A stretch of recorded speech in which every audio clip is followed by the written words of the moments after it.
My name is Emily, and this is the story of how I paid for a family vacation I wasn't invited to. I didn't find out from a conversation. I found out from a credit card alert and a photo I wasn't in. If something like this has ever happened to you, tell me about it in the comments. Emails were stacked on my screen. Project updates, calendar reminders, nothing urgent. Lunch had gone cold, and I was halfway through a budget note when my phone vibrated against the desk. The family group chat lit up with a photo before I read any words. Everyone was there. My parents, my aunt, my brother, matching lounge chairs, a bright pool behind them. The caption read, "Great week, needed this." No tag, no question mark, no mention of me. I stared at the timestamp. Florida. Same resort I had booked 2 months earlier using my card because I got better rates and points. The confirmation email was still archived. That detail felt procedural, not emotional, so I called my father. He answered on the second ring. "Hey, Dad, I just saw the photo. Are you guys traveling?" A short laugh came through the line. "The whole family went last week," he said. "You didn't need to come anyway." I said my name slowly, then mentioned the reservation. He cut in before the sentence finished. "That part's handled," he said, like I'd asked about parking. Behind his voice, something chimed. Then music, thin and cheerful. A recorded message followed, talking about towel pickup times. He wasn't at home. "You're there now," I said. "We're checking out tomorrow," he replied. "You know how these places are with deadlines." I didn't say anything. My email refreshed on its own. A subject line slid into view. Upcoming balance due. The message was polite. It listed dates, room numbers, and a total that matched the booking. It asked for payment confirmation within 48 hours to avoid interruption of service. My father kept talking. "We already handled it," he said again, louder this time. Another vibration.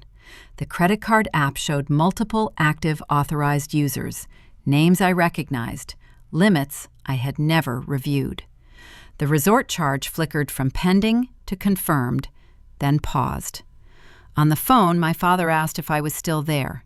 The email notification sound repeated, cheerful and automatic, as if nothing unusual was happening. The line stayed open while the deadline timer began counting down. My screen dimmed, then brightened again as another system alert appeared. A banner warned about temporary holds and customer support hours. The phone pressed warm against my ear.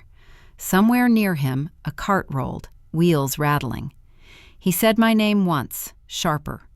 I moved the mouse to open the account page, hovering over options I had never used before, each labeled in neutral language. The clock on my desktop ticked forward.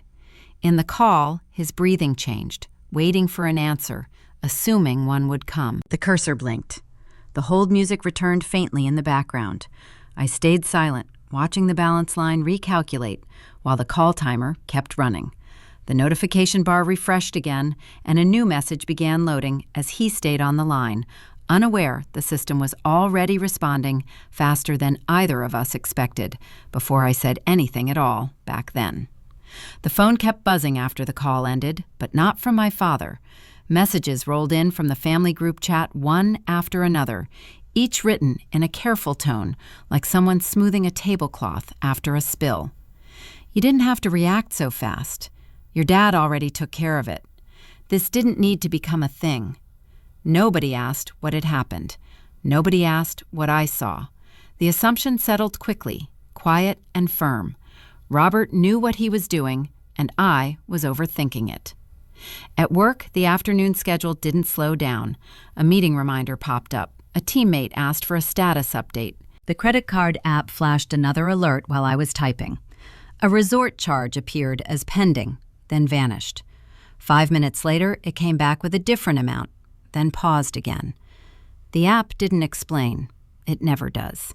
An email from my aunt followed. "Your dad said you decided not to go last minute. That's okay. We all needed a break." That version traveled faster than anything I could send. By the time I reached the break room, the story had a clean shape. I changed my mind, Robert adjusted plans, everything was handled. He sounded reasonable when people repeated it, calm, practical, a man who solved problems. Another notification interrupted my coffee order. Spending limit warning. Not exceeded yet, just close. Across the table, Maya slid into the booth with her tray and set it down without asking questions.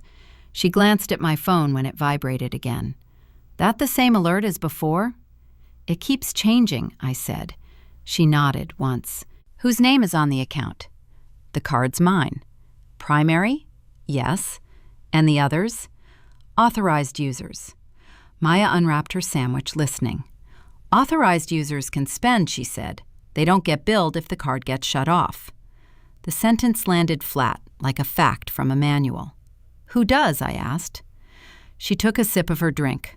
"The primary card holder." The app buzzed again. A transaction line updated, then disappeared. Maya leaned back. "Resorts don't chase the extras," she said. "They chase the name on the account." I stared at the screen long enough for it to dim. Back at my desk, work emails piled up without waiting for clarity. Another family message arrived, this one from my brother. "Dad said you're stressed. Don't worry, he's got it." The phrasing matched. Same reassurance, same confidence in someone else handling my problem. I opened the credit card app again and tapped customer support. A recorded voice answered, polite and neutral. "For account verification, please confirm your identity." A keypad tone followed. Then another voice. "Your account activity is considered unusual." The words came out evenly, like weather. The system listed recent charges, each one read aloud with the same calm pacing. Florida, resort, dining, poolside services. Nothing in the voice changed to reflect that I wasn't there. "Your available balance is approaching the preset limit," it continued. I pressed 0 to speak with a representative. The wait time estimate played, exact to the second. While I waited, another text came in from my mother. "Your dad didn't mean it that way. You know how he is." The hold music stopped. A new voice came on.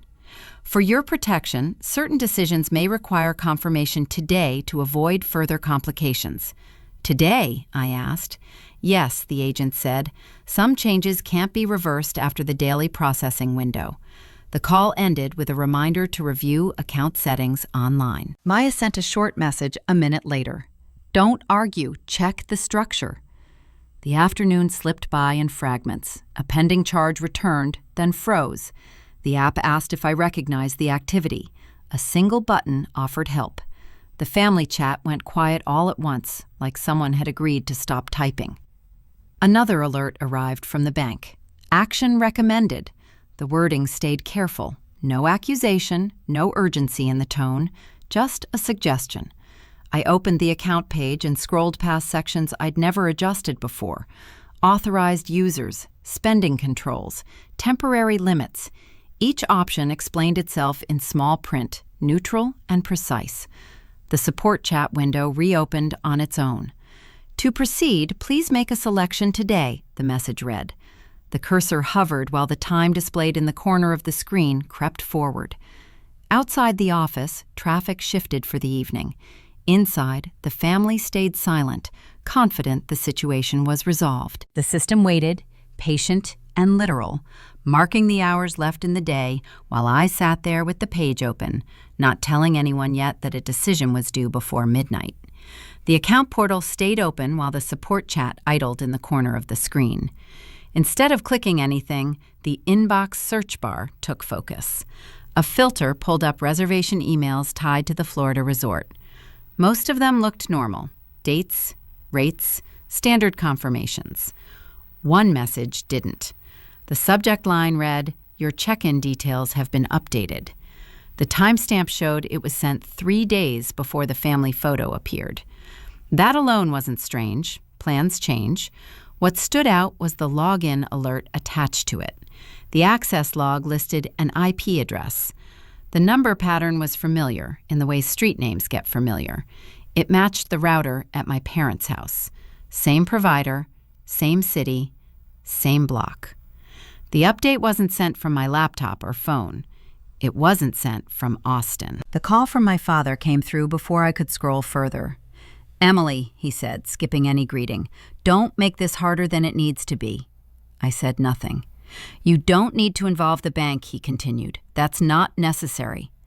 The way he said it assumed agreement, like he was reminding me to put the trash out, not warning me. You already changed things, I said. We adjusted the reservation, he replied. You weren't using it. The phrase from earlier landed differently now. We already handled it. Handled meant logging into my account. Handled meant using answers he'd known for years. Handled meant moving dates without telling me. Behind his voice, a door closed. Someone laughed. The sound carried the same echo as before. I'm busy, he said. Just let this go. The line went dead. The cursor blinked in the password reset field, but that wasn't the button drawing attention. A separate tab showed the credit card settings page, opened earlier and left untouched. Authorized users appeared in a neat list. Names, limits, a toggle next to each one. Customer support chimed again. Thank you for waiting, the agent typed. How can I assist you today? The question felt formal, detached from context. I want to ask about removing authorized users, I said. A pause followed, then a response. That change would take effect immediately, the agent wrote. Any future charges would be billed to the cardholder or redirected to the party currently receiving services. To be clear, I asked, if I remove them now, all subsequent charges would no longer be processed on your account, the agent replied. The wording stayed careful. No suggestion, no warning. Just facts. The phone buzzed again. My father's name filled the screen. The call went unanswered.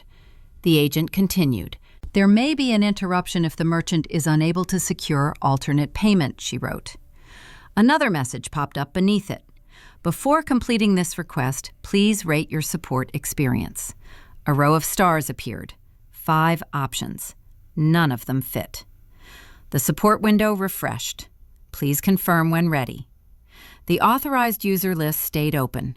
My parents' names sat there like defaults, not choices. Limits adjusted upward months ago without a note attached. Nothing marked unusual. Everything allowed. The phone vibrated harder this time. A voicemail notification followed. Then another call. The support agent sent one more message. This action cannot be undone once processed. The system didn't care who they were. It only recognized roles. Primary cardholder, authorized user. Another call came in. It stopped before voicemail. The cursor moved toward the toggle next to my father's name, then paused. A tooltip appeared with a short explanation of the change. Neutral. Efficient. The rating stars pulsed faintly, waiting for feedback. The chat window displayed a timer counting how long the session had been open. On the phone, a new voicemail alert arrived, time-stamped seconds ago. The toggle stayed gray, one click away from switching off. The toggle switched off with a soft click. Then the next one, and the next. Each authorized user disappeared from the list without ceremony. No warning screen followed, no dramatic pause. The page refreshed and showed only one name remaining on the account. Mine. The support chat updated. Your request has been processed, the agent wrote. Please note that changes are effective immediately. The session ended on its own. Within minutes, the credit card app sent another alert. A pending resort charge dropped off, replaced by a final notice confirming removal of authorized access. The app didn't explain what happened next. It didn't need to. The phone rang. I let it go. A voicemail notification appeared. Then another call. Then a text message from my brother. Something's wrong with the payment. A second message followed before I could reply. The front desk says the card declined. The family group chat came back to life all at once. Messages stacked rapidly, overlapping each other. Does anyone know what's happening? They're saying checkout is tomorrow morning. The hotel wants another card on file. The wording shifted fast from confusion to urgency. No one mentioned my name yet. An email arrived from the resort. Updated invoice attached. The amount covered the entire stay, room, fees, services. The recipient listed was not me. The next call came through, louder this time. I answered. What did you do? My father said. His voice had lost its even tone. "I removed access," I said. "You can't just do that," he replied. "We're here." Another message landed in the group chat. "They're talking about holding the deposit." A reply came from my aunt. They said rooms could be locked if payment isn't resolved. The phone rang again before the call ended. I declined it. At the same time, a new email from the resort loaded. "Please update payment information prior to checkout to avoid service interruption." The words were neutral, procedural. They carried weight without emotion. My father called back immediately. "This is not the time," he said. "We'll talk about this later." "There is no later," I said. He lowered his voice. "You're embarrassing us." The call dropped. Another voicemail alert appeared, then another. The credit card app refreshed. A banner at the top confirmed the account status was unchanged. No pending charges, no holds. Maya texted once. "You did what you were allowed to do," she wrote. "It's going to get loud." The family chat went silent without warning. No typing bubbles, no follow-ups. The sudden absence felt heavier than the messages had. An email notification popped up from the bank. "Primary card holder notified." The subject line carried no urgency, no context. I opened it. The message confirmed that changes to authorized users had been recorded and that all future inquiries regarding declined transactions would be directed to the party attempting payment. Another call came through. It rang until voicemail picked up. Outside the office window, traffic thickened. Inside, the screen stayed still. No new alerts arrived for several minutes. Then the resort emailed again. "Payment required to complete stay." The timestamp matched the local time in Florida. The family chat reappeared. "Dad, what's going on?" No reply followed. The phone buzzed once more. A voicemail notification displayed a longer duration than the others. I didn't open it. The account page stayed open, showing the updated user list. One name, one line. A final system message appeared at the bottom of the screen. "All notifications regarding this account will be sent to the primary cardholder." The group chat remained quiet. No explanations came through. No reassurances followed. The app showed no further activity, no pending charges, no warnings. The email client refreshed again. Another resort message began loading. Subject line still unread, as the silence from my family stretched longer than the ringing ever had. The phone stopped ringing sometime after midnight, not because anyone had resolved anything, but because everyone had finally said what they wanted to say. Voicemails stacked up in uneven lengths. Some were clipped and angry. Others sounded tired, like people rehearsing calm. Morning didn't reset anything. Messages were still waiting when the alarm went off. My calendar showed meetings I couldn't skip. The inbox flagged delays on a task I usually handled without notes. Coffee went untouched while the screen filled itself. A message from my mother sat unread longer than the rest. "We didn't expect this to blow up." At work, a teammate asked if I was okay. The question was practical, not personal. I nodded and kept typing. A document needed edits. A deadline didn't move. Between tasks, the credit card app stayed open on a second monitor. No new charges appeared. That part was done. Everything else wasn't. The family chat split quietly. Some people sent messages directly. Others stopped talking altogether. One cousin wrote that it was just a misunderstanding. Another said I should have waited until after checkout. Nobody asked why the reservation had been changed without telling me. The pattern wasn't new. It just hadn't been this expensive before. Access had always felt easier than boundaries. Adding names instead of saying no. Sharing passwords instead of explaining why something was private. Each time it came with the same justification. Family didn't need rules. Family didn't need paperwork. The decision that mattered most hadn't happened this week. It happened the day authorized users were added, framed as convenience. No alarms went off then. No one warned that convenience never shrinks back on its own. A call from Maya came through during lunch. I answered without moving away from the desk. "You holding up?" she asked. "As much as expected." She didn't fill the silence. "They're saying I overreacted," I said. "That tracks." Her tone stayed even. "What's next?" she asked. The question landed differently than the others had. Not "what do you feel?" Not "what should they do?" What's next? "I don't know yet." "Check the logs," she said. "All of them."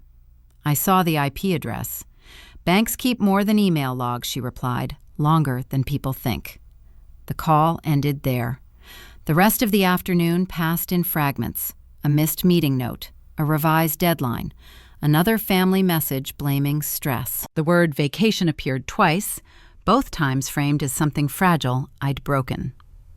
By evening, the noise settled into something heavier, less arguing, more distance. A single message from my brother summed it up. This really messed things up. He wasn't wrong, just incomplete. The reservation confirmation sat open again, now annotated with update notices and timestamps. Every change had a record. Every change had a source. None of it had been reviewed when it mattered. Explaining had felt important at first. So had being understood. Those goals kept shifting, farther out of reach with every message that reframed the situation into tone instead of action. What stayed constant was the paper trail. Another text came in from my father. "We'll talk when you're ready to apologize." The message didn't ask anything. It assumed the end point. I didn't respond. Instead, the bank's website loaded. Fraud prevention sat under a menu labeled Additional Support. The page outlined steps in plain language. Review activity, confirm ownership, schedule consultation. Nothing dramatic, nothing personal. The appointment scheduler opened in a new window. Available times filled the screen, each one labeled with duration and department. Fraud review, account security, documentation required. Maya texted once more. Put it where feelings don't matter. She wasn't telling me what to do, just where. A message from my aunt arrived, softer than the others. "We love you. This just wasn't how we pictured the trip ending." That framing stayed consistent. The trip, not the access, not the decision to log in, not the change made without asking. I selected a time slot for the next morning. The confirmation screen listed what to bring: ID statements, communication records. The system sent a calendar invite before the page finished loading. "Your appointment has been scheduled." The phrasing was formal. The timestamp was exact. Another family message came through while the confirmation email arrived. "Please don't escalate this." The email included a reference number. I added it to the calendar event, attached the relevant files, and closed the chat window without replying. The appointment reminder stayed open on the screen. Tomorrow had a structure now. Everything would be written down from that point forward. The bank office opened on time. The lobby didn't acknowledge why anyone was there. A sign directed visitors to check in on a tablet and wait for their name. Mine appeared after a few minutes, followed by a small conference room and a woman who introduced herself with a title that sounded precise and final. She slid a folder across the table. "We reviewed the preliminary activity," she said. "There's more history than the single incident you flagged." A printout followed. Dates, times, devices, locations. The same IP address appeared again, then again, spread across years. "This login pattern wasn't isolated," she continued. "There were multiple access points from the same network." The explanation stayed clinical. No raised eyebrows, no reaction. "He's logged in before?" I asked. "Yes," she said, repeatedly. The scope shifted in that moment. The vacation stopped being the story. It turned into a recent example. The report showed small changes made over time. Limit increases, user additions, notification settings adjusted. Nothing dramatic on its own. Together, they formed a habit. Most of the changes were authorized under shared credentials, she added. That's common in families. Common didn't mean harmless. It meant familiar. A phone buzzed on the table. My father's name appeared again. The call went unanswered. Outside the room, voices passed in the hallway. Business continued. This doesn't automatically qualify as fraud, the representative said. Not yet. What does? I asked. Confirmation of misuse without consent, she replied. An acknowledgement from the account holder. The wording mattered. My father called again before the meeting ended. A voicemail followed seconds later. This is getting out of hand, his message said. You've put everyone in a bad spot. By the time I left the bank, an email from my uncle had arrived. Your dad's talking to a lawyer. The phrasing suggested protection, not threat. Another email followed from a cousin. This could have legal consequences for you, too. The shift was coordinated, not loud, just firm. At home, the inbox filled faster than it cleared. A message from my mother asked for receipts. Another asked why I hadn't waited until after checkout. The family had found a version that framed urgency as sabotage. A longer email arrived in the early afternoon. Please reimburse the additional charges incurred due to your actions. The language was formal. The sender was a relative I rarely heard from. Attached was a spreadsheet listing resort fees and penalties. The implication was clear. Responsibility had been reassigned. Another call from my father came through. I answered this one. You didn't have to go this far, he said. We could have handled it. You already did, I replied. That's not what I meant, he said. You made us look irresponsible. The word landed hard. You locked us out, he continued. That's not how family works. A pause followed, just long enough to expect agreement. You used my account, I said. I took care of things, he replied. I always do. That sentence explained more than he intended. A message arrived while we were still connected. Your father has always managed finances for the family, it read. This feels unnecessary. The sender was someone I'd trusted. The bank called later that day, a different representative this time. We need a final confirmation, she said. Proceeding will initiate a formal investigation. And what happens if I don't? I asked. Then the record remains unresolved, she replied, and future claims may be limited. The call ended with an email summarizing next steps. A single link waited at the bottom. Confirmation required. The family chat stayed active in the background. Messages stacked without waiting for replies. Tone shifted from confusion to accusation. You caused this. You should fix it. You owe everyone an apology. The bank's email remained open on the screen. The confirmation link sat beneath a paragraph explaining that once initiated, the process could not be reversed. Another voicemail from my father arrived. This is your last chance to stop, he said. You're going to regret this. The wording wasn't loud. It didn't need to be.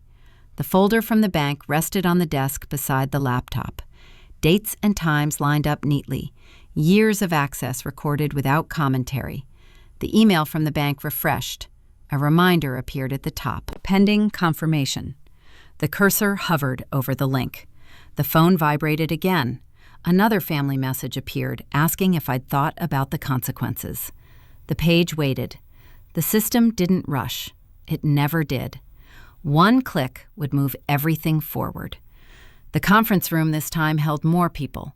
2 from the bank, 1 from fraud review, and my father on the other side of the table. He arrived 10 minutes late, still confident enough to apologize for traffic instead of anything else. Nobody asked for explanations. That part was already done. The fraud specialist opened a laptop and angled the screen so everyone could see. We're here to review account access activity, she said. This isn't about family dynamics. My father nodded once, as if agreeing with the framing. A folder slid across the table toward him. These are login records, she continued. They include dates, IP addresses, and devices. The first page showed the Florida change. The second showed a similar login 6 months earlier, then another from 2 years before that. That doesn't prove intent, my father said. I've helped her manage things before. The specialist didn't respond right away. She clicked to the next screen. These emails reflect reservation changes made under the same credentials, she said. The device fingerprint matches previous logins. My father leaned back. This is being blown out of proportion, he said. Families share access. The word share stayed unchallenged. The bank representative spoke next. "Mr. Carter," she said, "did you have explicit permission to access the account on these dates?" My father glanced at me. "She never complained before," he said. "That's not the question," the representative replied. A pause followed. Not long, just long enough. "It was understood," he said. "I was handling things." The phrase returned again, stripped of confidence. The fraud specialist typed something and continued. "We cross-referenced IP addresses," she said. "These logins originated from a residential network registered to you." Another screen appeared, a map, dots clustered around my parents' address. "This is standard verification," she added. "It removes ambiguity." My father shook his head.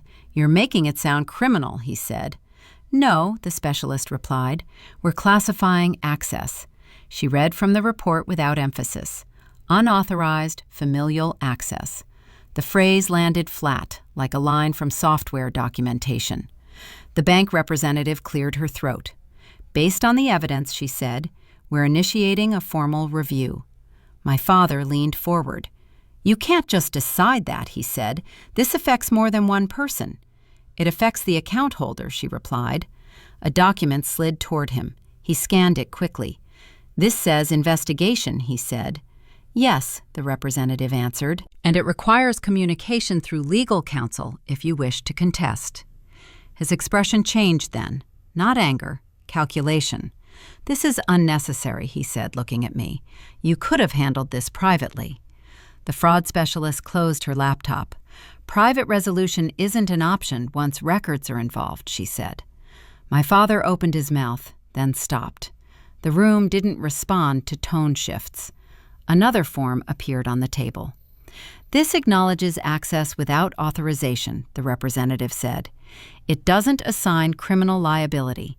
My father pushed it back. "I'm not signing that." "That's noted," she replied. "The record will reflect refusal." The pen stayed unused. Outside the room, footsteps passed. Phones vibrated. The building continued. The bank representative typed a final note and turned the screen slightly. "The account status is now under investigation," she said. "Mr. Carter, future inquiries should be directed through counsel." And my father stood up. "So that's it?" he asked. "That's the process," she said. He looked at me again, searching for something that wasn't there. "You didn't have to do this," he said. The fraud specialist gathered the folders. "This meeting is concluded," she said.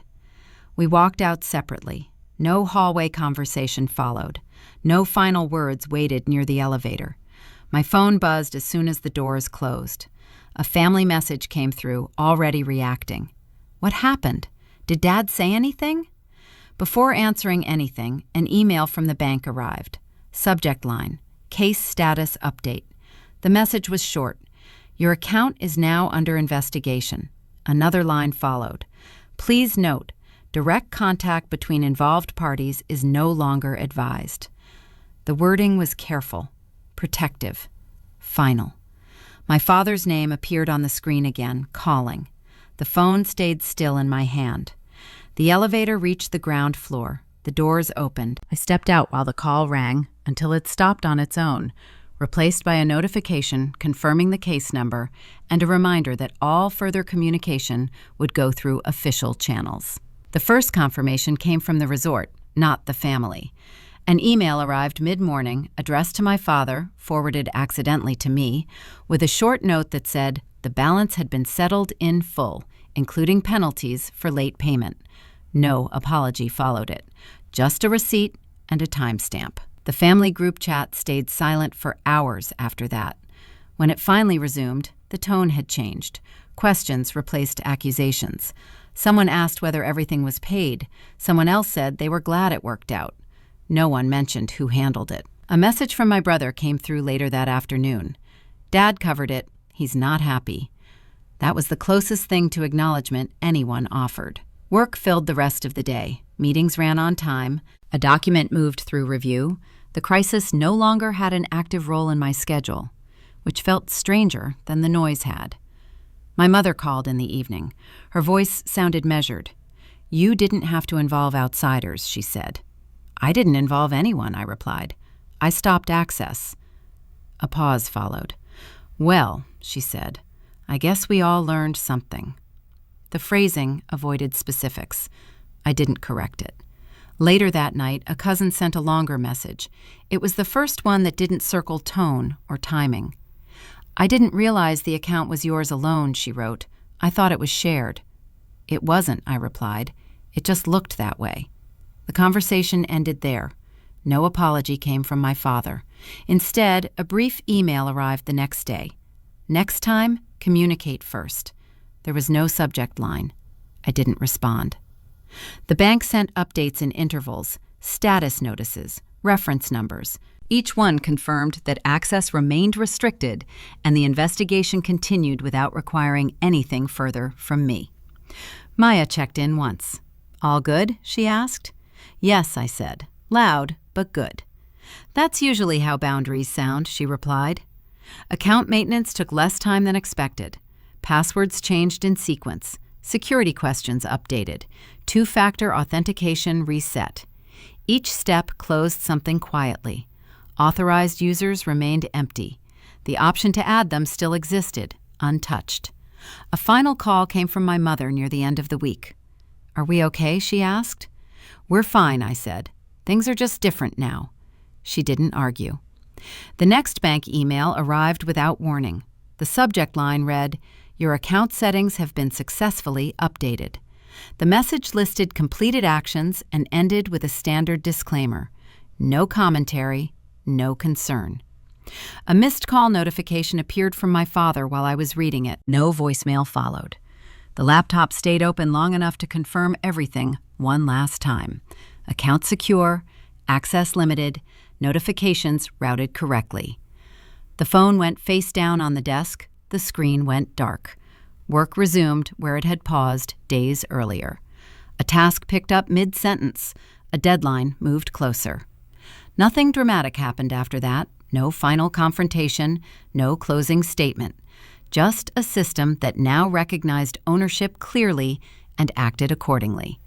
The silence that followed wasn't peaceful, but it was stable. Another message arrived from the bank, this one routine, reminding me to review statements monthly. I marked it red without opening the attachment. The desk light clicked off. The day moved forward. Somewhere, my father adjusted to paying his own way.